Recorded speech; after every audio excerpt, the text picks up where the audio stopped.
Assalamualaikum warahmatullahi wabarakatuh. Video ini dibuat untuk memenuhi tugas mata kuliah Filsafat Ilmu dengan dosen pengempu Profesor Dr. Haji Rayandra Ansyar MSI. Di video ini kita akan membahas tentang hierarki dan struktur ilmu pengetahuan. Filsafat ilmu pengetahuan adalah bagian dari filsafat yang menjawab pertanyaan mengenai hakikat ilmu. Bagaimana memahami hierarki ilmu pengetahuan dapat kita awali dengan melihat piramida hierarki Data, Information, Knowledge, and Wisdom, atau yang lebih dikenal dengan hierarki DIKW. Hierarki ini pertama kali dibahas dalam puisi The Rock yang ditulis oleh T.S. Eliot pada tahun 1934 dan kemudian dimunculkan kembali pada tahun 1988 oleh Akoff. Berikut ini adalah piramida yang kita maksud tadi.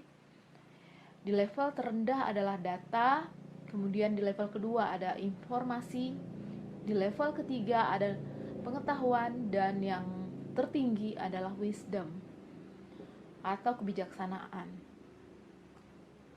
Data merupakan unit paling dasar dari pengetahuan. Memiliki data belum tentu memiliki informasi dan pengetahuan, karena data bukanlah informasi dan bukan pengetahuan. Data merupakan himpunan dari fakta dari kenyataan yang ada, yang belum mempunyai arti dan masih memerlukan adanya pemahaman. Data dapat berupa huruf, angka, simbol, teks, gambar, suara, video, dan sebagainya. Selanjutnya, level kedua dari hierarki ilmu pengetahuan adalah informasi. Ketika kita mampu membangun hubungan antar data, maka kita mendapatkan informasi. Informasi adalah data yang telah diolah sehingga mempunyai arti dan memberikan makna bagi penerima dan membantu dalam pengambilan keputusan. Setelah mengetahui perbedaan data dan informasi, lantas bagaimana dengan pengetahuan? Seperti data yang diolah sehingga menjadi informasi, pengetahuan juga didapat dari informasi yang berisikan objek atau data yang kemudian diolah secara terstruktur sehingga menghasilkan pengetahuan dan pemahaman tentang suatu objek. Pengetahuan adalah kapasitas manusia, kemampuan potensial dan aktual untuk mengambil tindakan yang tepat pada situasi yang bervariasi dan tak pasti. Pengetahuan adalah sesuatu yang digunakan manusia untuk memahami dunia, yang dapat diubah-ubah berdasarkan informasi yang diterima. Pengetahuan si A bisa berbeda dengan pengetahuan si B, meskipun berdasarkan informasi yang sama. Sebagai contoh, daftar siswa yang terkena COVID-19 di sekolah A merupakan data. Kemudian, daftar tersebut disampaikan kepada pemerintah sebagai laporan. Berdasarkan data tersebut, pemerintah memberikan informasi kepada masyarakat bahwa siswa sekolah A yang terkena COVID-19 berjumlah 21 orang yang terdiri atas 15 siswa berjenis kelamin perempuan dan 6 siswa berjenis kelamin laki-laki. Ini merupakan informasi yang diberikan pemerintah. Selanjutnya, ada masyarakat yang mempunyai gambaran pengetahuan bahwa siswa perempuan lebih banyak yang terkena COVID-19 dibandingkan siswa laki-laki.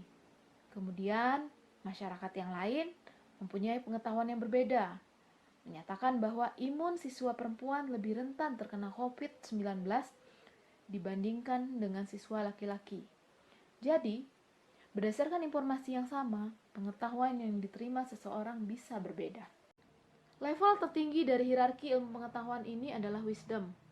Wisdom atau kebijaksanaan adalah karakteristik tahapan pemikiran manusia yang ditimbulkan oleh pengertian dan pemahaman yang mendalam. Seringkali, meski tidak harus diikuti oleh pengetahuan yang banyak. Wisdom biasanya lebih dikenal dengan science. Science berbeda dengan pengetahuan.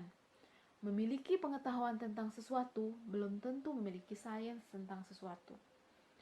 Science ada ketika kita mampu mengolah pengetahuan lebih lanjut dengan melihat keterkaitannya dengan pengetahuan yang lain berdasarkan fakta dan dibangun dengan teori yang valid.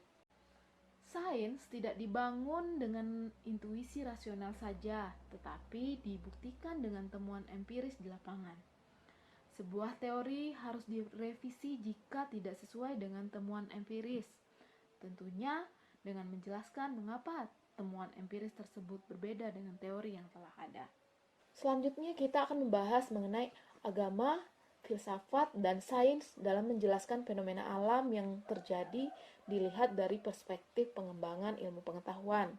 Agar mempermudah kita memahaminya, kita terlebih dahulu mengambil satu contoh fenomena alam, yaitu gempa bumi. Agama, filsafat, dan sains melihat suatu kejadian gempa bumi dengan kacamata yang berbeda. Kalau agama melihat semua yang terjadi adalah atas kehendak Tuhan. Gempa bumi itu terjadi adalah atas kehendak Tuhan yang Maha Kuasa. Gempa itu terjadi dengan tujuan untuk menjadi peringatan bagi manusia atas perbuatannya, agar manusia menjadi lebih baik. Sedangkan filsafat melihat gempa bumi sebagai sebuah konstruksi metafisika karena sesuatu itu selalu bergerak, selalu bergeser, tidak ada sesuatu pun di dunia ini yang bersifat tetap. Gempa bumi menurut filsafat merupakan bentuk perubahan dengan sebab akibat. Sains tidak sependapat dengan agama dan filsafat. Sains melihat gempa bumi itu secara detail dan konkret dengan berbagai pengujian dan eksperimen. Kenapa gempa bumi itu terjadi? Misalnya, sains mengatakan gempa bumi itu adalah getaran atau getar-getar yang terjadi di permukaan bumi akibat pelepasan energi dari dalam secara tiba-tiba yang menciptakan gelombang seismik. Atau gempa bumi disebabkan oleh pergerakan kerak bumi atau lempeng bumi. Agama bertumpu pada keyakinan yang mendahulukan kepercayaan. Agama mempercayai akan adanya kebenaran dan dogma agama. Agama mencari kebenaran dengan kitab suci. Kebenaran yang bersifat mutlak yang tidak datang dengan dasar riset atau uji coba, melainkan lahir dari proses penciptaan zat yang berada di luar jangkauan manusia. Sedangkan filsafat bertumpu pada abstraksi pikiran yang merupakan hasil spekulasi manusia yang mempercayakan sepenuhnya pada kekuatan pemikiran yang dimulai dari keraguan-raguan. Sedangkan sains membuktikan dengan eksperimen yang dipelopori oleh akal sehat, ilmiah, dan logis. Sains berasal dari pemikiran yang logis dan aksi yang ilmiah serta dapat dipertanggungjawabkan dengan bukti yang konkret. Jika filsafat menguji asumsi-asumsi sains mulai dari asumsi tertentu. Sedangkan agama memberi jawaban tentang banyak hal yang sama sekali tidak terjawab oleh sains. Yang dipertanyakan namun tidak terjawab bulat oleh filsafat. Kendati demikian, ada juga masalah yang tidak terjawab oleh agama. Demikian video dari saya, semoga bermanfaat bagi kita semua.